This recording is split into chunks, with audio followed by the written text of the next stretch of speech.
طالبانو د بندیانو په خوشي کولو کې چل کړی. سلام، نن درته ډیره ښکلې ویډیو لرم.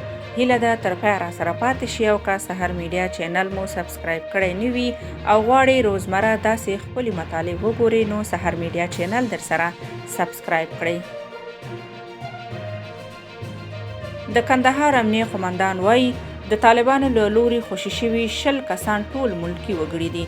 تادین خان د یوې اعلامیې په خپرولو سره ویلي چې د خوشي شوو کسانو په ډله کې یوازې یو تن یې نظامي و چې هغه هم 1 کال وړاندې دنده پرېښې وه. چارواکي بیا وایي چې د تازه خوشي شوو کسانو د هویت د تثبیت پروسه روانه ده او تر بشپړېدو وروسته به یې په اړه معلومات شریک شي.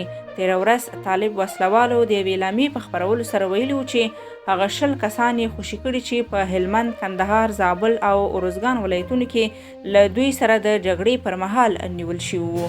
طالبانو تر اوسه د کندهار د امنیه قومندان د اعدام په اړه څه نه دي ویلي.